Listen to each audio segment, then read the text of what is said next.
नमस्कार।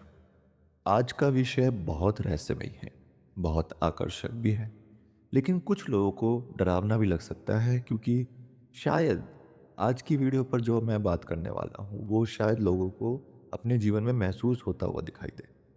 तो क्या कुछ लोग ऐसी ऊर्जा या उपस्थिति महसूस करते हैं जो सामान्य आँखों से नहीं दिखाई देती? क्या सच में थर्ड आई खुलने पर इंसान अदृश्य शक्तियों को देख सकता है? और सबसे बड़ा सवाल कि अगर ऐसा अनुभव आपके साथ हो जाए तो क्या करना चाहिए? देखो, मान लो आप रात में अकेले बैठे हो और कमरे में कोई भी नहीं है, लेकिन फिर भी आपको महसूस हो रहा है कि कोई आपको देख रहा है। या ध्यान करते समय अचानक कुछ ऐसे अजीब दृश्य आपको दिखाई देने लगे बंद आँखों में कि जो इस दुनिया के नहीं लगते। या फिर कोई आवाज़ आपको अपने भीतर से सुनाई दे। तो क्या ये थर्ड आई के संकेत है या फिर मन का भ्रम है? तो आज हम इसी को गहराई से समझेंगे। देखो, योग और ध्यान की परंपरा में थर्ड आई का संबंध हमारे आज्ञा चक्र से माना जाता है। और इसका मतलब होता है जागरूकता, अंतर्ज्ञान, सत्य को देखने की क्षमता। यानी थर्ड आई का असली उद्देश्य बाहर की दुनिया में कोई चमत्कार ढूंढना नहीं होता, बल्कि अपने भीतर की वास्तविकता को समझना होता है।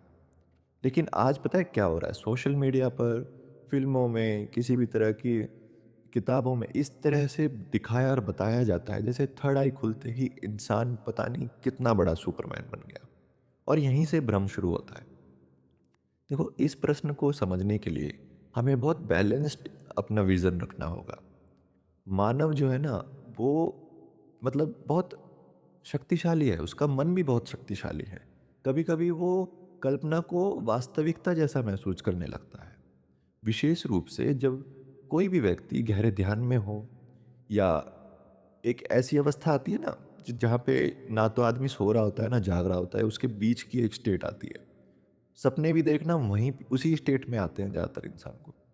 तो वो वाली स्टेट में हो या फिर अत्यधिक उसको डर लग रहा हो, ठीक है? या फिर वो बहुत ज़्यादा विश्वास में हो। तो ऐसी स्थिति में मन स्वयं ही कुछ अनुभव पैदा करना शुरू कर देता है। अब इसमें दूसरी संभावना देखो क्या होती है, बहुत सूक्ष्म अनुभव। कुछ साधक बताते हैं कि उन्हें ध्यान में ऊर्जा का अनुभव होता है, कंपन का अनुभव होता है, वातावरण में बदलाव महसूस होता है, ठीक है? या तो उन्हें बहुत डर लगेगा या उन्हें बहुत पॉजिटिविटी फ़ील होती है वातावरण में। लेकिन ध्यान दो, ये अनुभव सामान्य आँखों से किसी वस्तु को देखने जैसा नहीं होगा। आप किसी चीज़ को देख रहे हो, किसी इंसान को देख रहे हो, तो आपको वैसी चीज़ महसूस नहीं होगी। लेकिन जब भी आप साधना करने बैठोगे ना, तब आपको ये चीज़ें महसूस होंगी।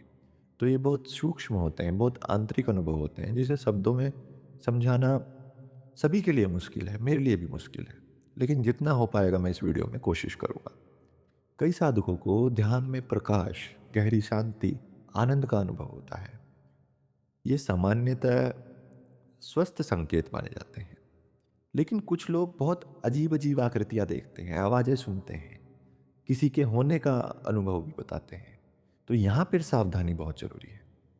हर अनुभव आध्यात्मिक नहीं होता। कई बार ना हमारा अवचेतन मन हमारे दबे हुए डर को भी बाहर निकालता है। और जब हमारा मन बहुत ज़्यादा कल्पना करने लगता है ना, तब भी ये चीज़ें होती हैं। तो इसलिए हर अनुभव को दिव्य संकेत मत मानने लगो। अब एक सवाल आता है यहाँ पे कि क्या शक्तियों से संपर्क करना संभव है? तो ये जो प्रश्न है लोगों को सबसे ज़्यादा आकर्षित करता है, क्योंकि वो ये जानना चाहते हैं कि हमारी हमारी जो साधना है वो कहाँ तक पहुँची? क्या हम ऐसी चीज़ें अब कुछ अनुभव कर पाएँगे या नहीं? लेकिन असली आध्यात्मिक मार्ग का उद्देश्य किसी शक्ति से संपर्क करना नहीं होता, उसका उद्देश्य होता है स्वयं को जानना।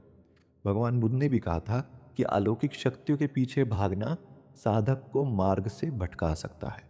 और अगर कोई व्यक्ति लगातार ऐसे अनुभवों में उलझ जाता है तो वो डर का शिकार हो जाता है, भ्रम का शिकार हो जाता है, अपना मानसिक संतुलन भी खो देता है। एक बात याद रखो, मन वही दिखाता है जिसमें आप विश्वास करते हो। तो अगर आपके भीतर डर है तो डर दिखाई देगा, भीतर शांति है तो आपको जो अनुभव होगा वो शांति का होगा। तो अगर आपको कोई चीज़ अनुभव हो जाए तो क्या करें?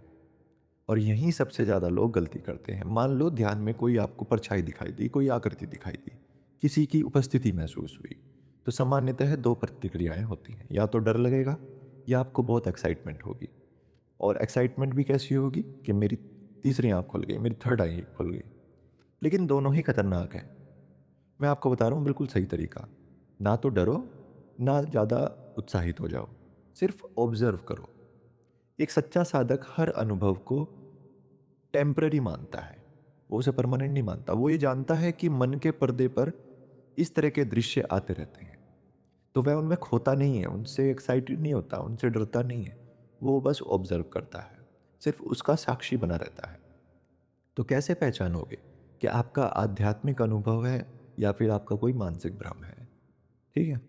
तो मानसिक भ्रम के मैं कुछ संकेत बता देता हूँ। जैसे अगर आपको ऐसी चीज़ें देखकर बहुत ज़्यादा डर लग रहा है, मतलब आपके कंट्रोल में नहीं आ रहा वो डर, या आपका मन बहुत अशांत हो गया, आपकी नींदें आगे कुछ खराब होने लगी, आप लोगों से धीरे-धीरे कटने लगे, या आप एक बैलेंस्ड लाइफ से परे हट गए, अस्थिरता आ गई, तो मान लो फिर ये मानसिक भ्रम होगा, या फिर कुछ ऐसी नेगेटिव चीज़ें आपके अंदर आ गई हैं शरीर के अंदर, जो आपके कंट्रोल में अब नहीं रही। अब आध्यात्मिक अनुभव अगर होते हैं तो उसको पहचानने की क्या मतलब संकेत है? आपके अंदर तो शांति बढ़ेगी, अगर ये आध्यात्मिक अनुभव है तो। आपका ईगो कम हो जाएगा, आपके अंदर दया आ जाएगी, आपके अंदर चीज़ों को समझने की शक्ति बढ़ जाएगी, आपका मन स्थिर हो जाएगा, बैलेंस्ड हो जाएगा। ठीक है? तो ऐसी चीज़ें अनुभव करने के बाद जब आपका मन शांत होता है, तो वो आध्यात्मिक अनुभव होता है, और अगर आप परेशान हो जाते हो, तो फिर वो कुछ और है। वो आपका मन का भ्रम है या फिर कुछ और। अब सबसे बड़ी गलती देखो क्या होती है इसमें, बहुत लोग ना अनुभवों के पीछे ही भागने लगते हैं कि मुझे कुछ दिख जाए, मुझे कुछ शक्तियाँ मिलें, मुझे कुछ अलौकिक अनुभव हो जाए, आज ही हो जाए बस, आज ही मेडिटेशन करने बैठा हूँ, आज ही कुछ महसूस हो जाए, है ना? लेकिन आध्यात्मिकता जो है वो अनुभवों से नहीं चलती है। वो एक लाइब्रेरी नहीं है अनुभवों की। ये स्वयं को जानने की प्रक्रिया है। जितना आप अनुभवों के पीछे भागोगे, उतना ही आप रियलिटी से दूर होते चले जाओगे। थर्ड आई का असली उद्देश्य भी यही है कि अंदर अपने भीतर को देखना, अंदर को जानना। इसीलिए थर्ड आई कहते हैं कि आँख है वो हमारी, जो हमें अंदर से हमें दिखाए, हमारे सूक्ष्म रूप को, सूक्ष्म जगत को हमें दिखाए। लोग सोचते हैं कि उन्हें कोई शक्ति मिलेगी, कोई चमत्कार होगा थर्ड आई से, कुछ अलौकिक दिखाई देने लग जाएगा इस थर्ड आई से। लेकिन वास्तविक चमत्कार होता है कि आप अंदर झाँकने लगे हो, अंदर देखने लगे हो, अपनी सूक्ष्म यात्रा को महसूस करने लगे हो। ठीक है? तो जब ये भीतर का डर खत्म हो जाता है ना, तब आपकी आध्यात्मिक उन्नति होती है। जब आपका भ्रम समाप्त हो जाता है, तब आपकी आध्यात्मिक उन्नति होती है। मैं तो सिर्फ़ इतना ही कहूँगा कि कोई बाहर की शक्ति आपको कंप्लीट नहीं बनाएगी, आपको पूर्ण नहीं करेगी। कोई रहस्यमय अनुभव आपको मोक्ष नहीं दिलाएगा। सच्चाई ये है कि जो आप खोज रहे हो, वो पहले से ही आपके भीतर मौजूद है। तो जो भी शक्ति, जो भी अनुभव आपको मिले या दिखाई दे या महसूस हो, उसको अपने भीतर की सूक्ष्म ऊर्जा को देखने के लिए, अपनी उस जर्नी के लिए आप लगाओ, ना कि बाहर के लिए। इसलिए आज एक छोटा-सा अभ्यास ज़रूर करना, अपने विचारों को देखो, भावनाओं को ऑब्ज़र्व करो, और जीवन में बार-बार 2 शब्द याद रखो कि रुको और देखो, रुको और देखो। तो धीरे-धीरे आप समझ जाएँगे कि सत्य क्या है।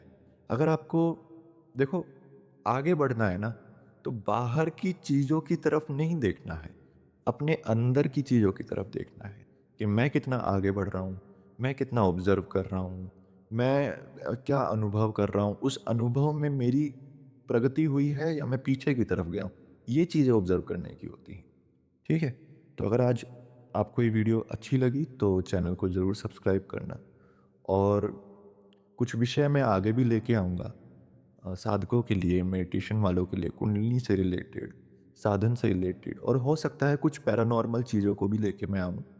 तो ऐसे एक्सपीरियंसेस जो शायद लोग महसूस तो करते हैं लेकिन ज़िक्र करना पसंद नहीं करते, तो उन विषयों के ऊपर भी मैं कुछ वीडियो लेके आऊँगा। तो चैनल को ज़रूर सब्सक्राइब करें और इस चैनल के साथ बने रहें। नमस्कार।